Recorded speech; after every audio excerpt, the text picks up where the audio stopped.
This is something I've been asked to make a video on, and I feel like it's useful information in general. But someone asked how to tell what game a Skylander is from.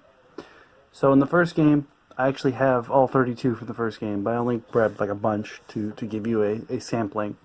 First game had 32 Skylanders. There were 8 different elements. Let's see if I can get them.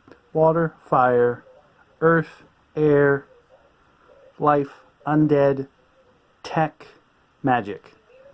Right now we just have a small sampling. We've got 2 water, 1 earth, 1 tech, 1 air. You can tell what element they are by the stuff on top of the base, but you can tell what game they're from by the color of the base.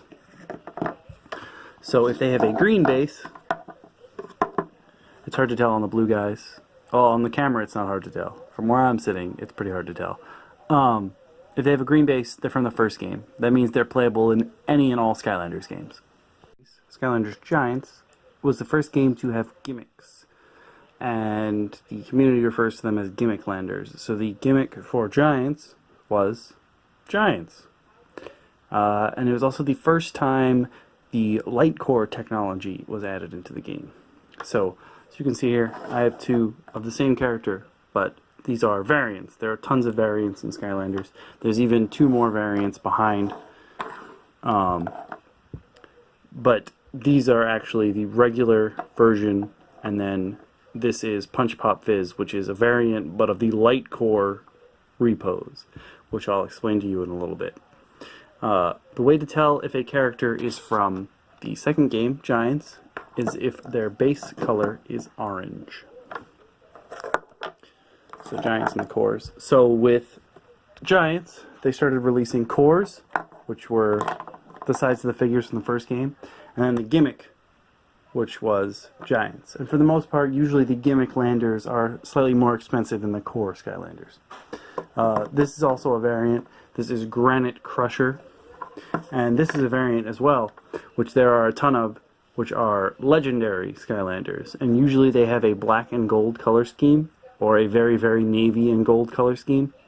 And they were, in the States, the Toys R Us exclusive. So it's kind of sad that, you know, Toys R Us is just going away.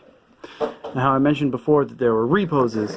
They started remaking characters from the first game. So this is Drobot, Series 1 from the first game. You can tell by the green base. In Giants, they made another Drobot. Drobot Series 2. Series 2 Skylanders have 1 extra ability on their level up chart. So you're getting a repose. It looks different than the original, but it's also more powerful. Now, before what I mentioned with Light Core, I have the 3rd games portal, or it could be the 6th games portal, because they're the exact same one. But I'd like to explain to you what exactly Light Core does. So you know now what reposes do, Series 2, but Light Cores do a little bit of that. You can see some of the light is lighting up. See that core? Sorry, my bad. This one's a Light Core, this one's the regular. Or it could be a Light Core, but slight variant. Light Cores have some part of them that lights up when they touch the portal. And the original wireless portal won't make this happen for some reason. It just doesn't work on there. And they pushed the gimmick with the Giants themselves. So you can see Scarlet Ninja's smoke lights up. Bam. A little bit of her head as well. Granite Crusher's eyes light up, and so do his spikes. Legendary Bouncer's eyes will light up, and pretty much all of his insides. With the Giants, it was just a cool feature. With the actual Light Core Skylanders, if you have a Light Core Skylander, what happens is, for the first time you're in any level that you summon them via the portal, when you place them on the portal and they're summoned into the game, they'll release a shockwave that damages all the enemies around them. So they're also useful in their own way. In the series, Skylander Swap Force had more cores, like Smolder Dash, Scratch, who's actually relatively rare, Kickoff Countdown for the World Cup. Then there were more light cores. And there were Dark Skylanders before, but they weren't as prevalent as they were with the 3rd game. Dark Skylanders, generally speaking, have lower luck stats. and have a black and gray scheme, and usually they come with a starter pack. You'll notice this Night Shift is black and gold. He is indeed legendary. The gimmick for the third game was swappers. Let me see if I can do this with one hand. Each of the swappers could be split in half. They have a set of magnets on the inside. And you can actually take the top half of one and put it on the bottom half of another. And now it would have the top half's abilities and the bottom half's abilities, but together. And as you can see, the extra gimmick was movement abilities. So in this case we have Speed for Freeze Blade, who's now Night Blade. And in this case Teleport for Night Shift, but in this case he's Freeze Shift. So you needed one of each element. You needed one. It used to be there were gates in the game where you needed one of each element to open, or a giant. In the third game, they changed it so that you needed one of each movement ability, and there were 8. I'm not going to try and name them all because I never remember them. And then again, they added more light cores.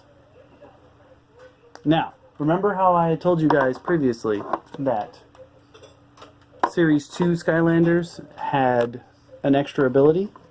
Well, even though the light cores are all reposes, they don't have an extra ability. Instead of the extra ability,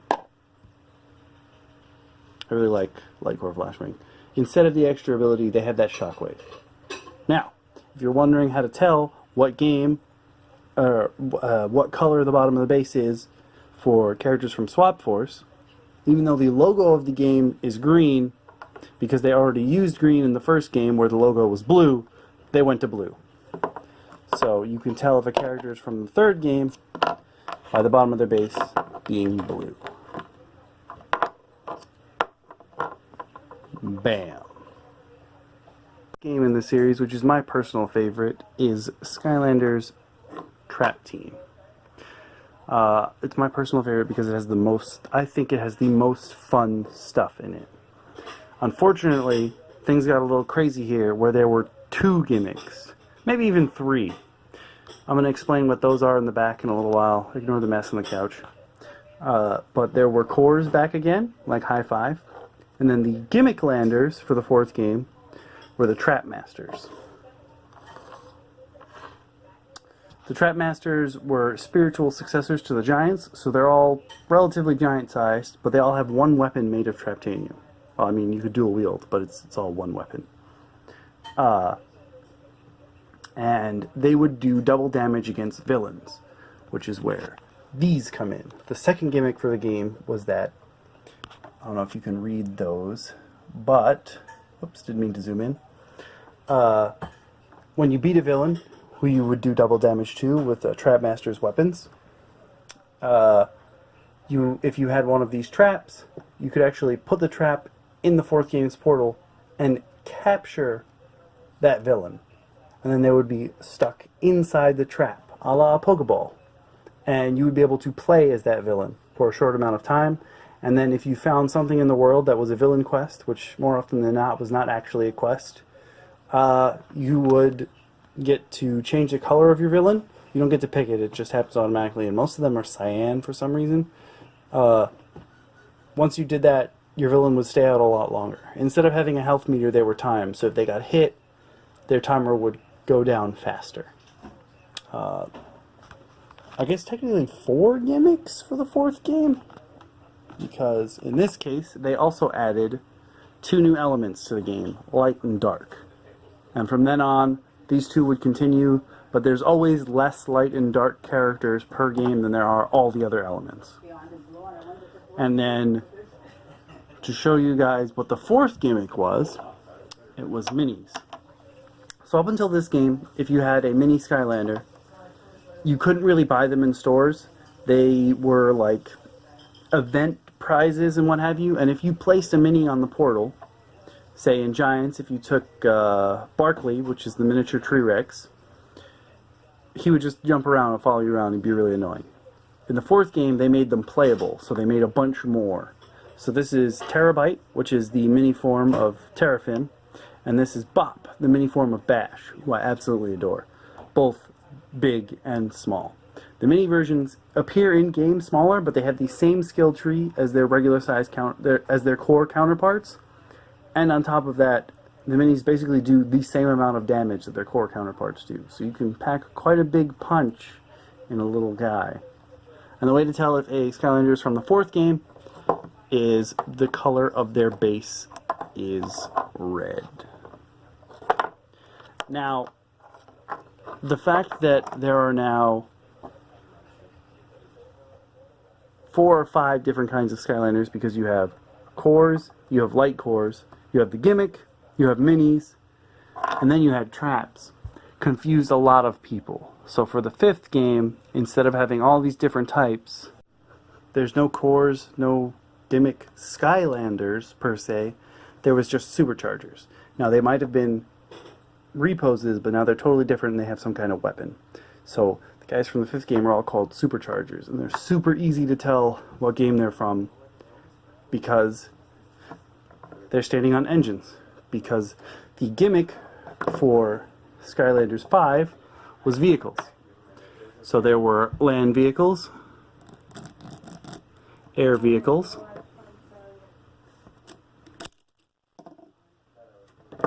oh, I'm just knocking everybody over. It's harder than you think from this angle. And sea vehicles. The idea was that all the toys would actually be playable as toys. So if the cars have wheels, they can roll. If there's some kind of wing on the air vehicles or a propeller, then it probably spins. And supposedly you could use the sea vehicles in the water, but I wasn't going to find that out. In addition, they wanted to keep sort of the mechanic of capturing villains from the previous game. So what they did was they have trophies. Now the trophies unlock new race tracks for one of the land, air, or sea sets. And in addition, it makes you fight basically villain racers. And if you beat them in a race, you can capture them in the trophy. And then when you place the trophy on the portal, when setting up a race, you can actually run that race with that villain and that villain's vehicle. To the 6th and currently latest game in the series, Imaginators. So there's no more cores, and instead of cores, you have crystals. So what crystals let you do is each crystal has an element. There are 10 battle classes to coincide with the 10 elements, adding the light and dark they added in the 4th game. And a crystal will let you customize and create a character of your own design. And then in addition to, your crystal determines your element, and then your battle class determines your attacks. And while you can wipe out your Imaginator, you can wipe them out, you won't be able to remove the battle class that you placed on a crystal by normal means. Now there are ways around this, but that's neither here nor there. The cool thing about Imaginators, though, is that unlike most of the Skylanders, as the 1st game you can only go up to level 10. 2nd game, 15, 3rd game, 20. And it's been level 20, level 20, level 20, up until now. The cool thing about the Imaginators specifically is that the more Sensei Skylanders that you have, the higher their level can go. For each new Sensei that you put on the portal, now when I say new, I mean like, I put Tri-Tip, this is Legendary Tri-Tip, they changed the Legendary color, that's why I still have one in the box that I haven't even played with yet. That's his normal color. For some reason in Imaginators they changed the Legendary colors to red and gold as opposed to black and gold. I'm not really sure why. But, so like, putting Legendary Tri-Tip on the portal means that this Tri-Tip won't add a level to these guys at max. So you can get, like, up until the 40s easy if you collect a lot of Skylanders. And then the actual Skylanders are the Senseis. So if it's a good guy, like these 3, the box will say Master on it. And then of the 10 battle classes, these guys are Bashers. Aurora is a swashbuckler. Golden Queen is a sorcerer. Now the thing is, Golden Queen, if you noticed on the trap team board, was one of the villains you could trap. She's been a bad guy. But when you capture her, you could play as her in the 4th game. And then they brought them back to be racers in the 5th game, and now they're Skylanders themselves. They have their own figures. There's supposed to be some kind of difference between senseis, the good guys, and the villains, but realistically, there's none. They play pretty much the same as the good guy counterparts. And the way to tell the Skylanders from the 6th game is, well, they're either a crystal, or they have this strange 8-segmented base. All the bases look like this. They'll just be in different colors based on your element. One kind of Skylander we haven't spoken about before, and that's Eon's Elite. Eon's Elite are special in that they are one of the original 8, one of each element of the original 8 elements is what they started with. They repose them in something really, really cool, and part of their base is golden.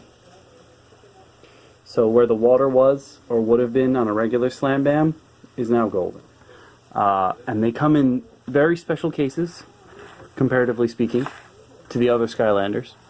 And also, they come in at 3 times the stats of their normal counterparts. So they're super diesel, and for generally speaking, they were more expensive.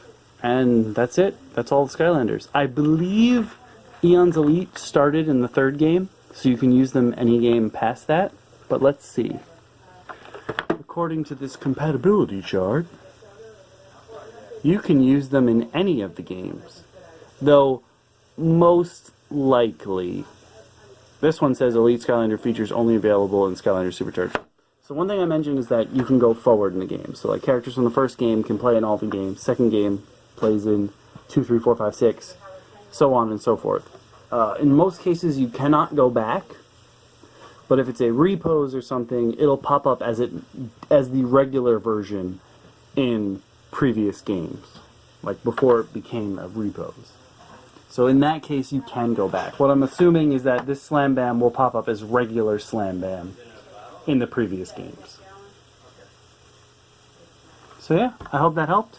If it did, leave a like. If you want to see more content like this, sub. And I'll see you guys and gals again later.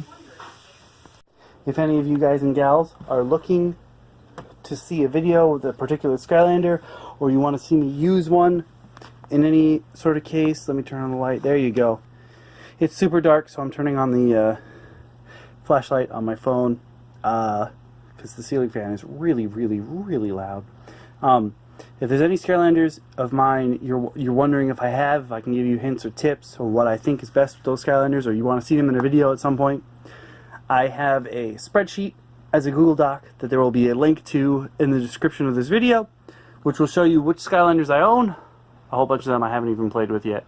This pile is actually 2 Skylanders deep. I pretty much grabbed all the masters that I wanted, and I haven't played in a really long time. I just don't have time anymore. But there is a Google Doc. If you want to see a Skylander path guide for a particular Skylander, please let me know. I'll do my best to get to it. If you want to see them in a video, just some gameplay, please let me know. I'll try and make it happen. As you can see, I also have all my Infinity stuff and a whole bunch of stuffed animals and stuff like that. I'm a child. I'm not even gonna like front. I'm a child. So yeah. Later, y'all. Thanks for tuning in.